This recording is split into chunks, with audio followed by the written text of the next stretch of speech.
Sebelum proklamasi kemerdekaan bangsa Indonesia dikumandangkan, ada serangkaian penting peristiwa yang menyangkut perjalanan bangsa ini dan merubah sejarah bangsa Indonesia. Pada 14 Agustus 1945, pasukan Jepang menyerah tanpa syarat kepada pihak sekutu.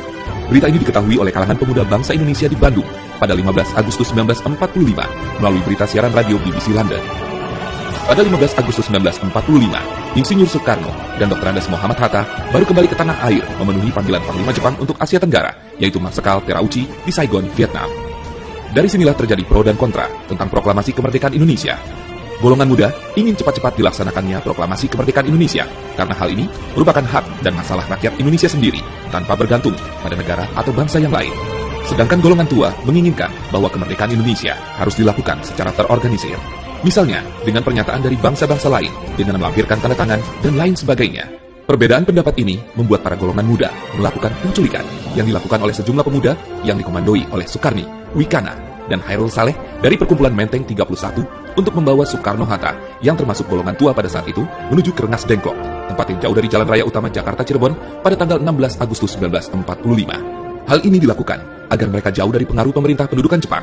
Saat itu, di Jakarta terjadi pula perundingan yang sangat sengit antara Ahmad Subarjo yang mewakili golongan tua dengan Wikana yang mewakili golongan muda. Dan akhirnya, tercapai kesepakatan bahwa kemerdekaan Indonesia, proklamasi kemerdekaan Indonesia harus dilaksanakan di Jakarta. Akhirnya, Soekarno dan Hatta dijemput di Rengas Dengklok untuk menuju rumah Laksamada Tadashi Maeda yang berada di daerah Menteng. Naskah proklamasi akhirnya dirumuskan oleh Insinyur Soekarno, Dr. Andes Muhammad Hatta, dan Ahmad Subarjo. Banyak pertimbangan sebelum tercapainya kata sepakat mengenai kepastian isi dan redaksional dari naskah teks proklamasi.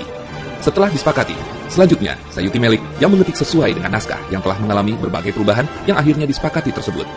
Penyusunan teks berlangsung hingga dini hari pada tanggal 17 Agustus 1945.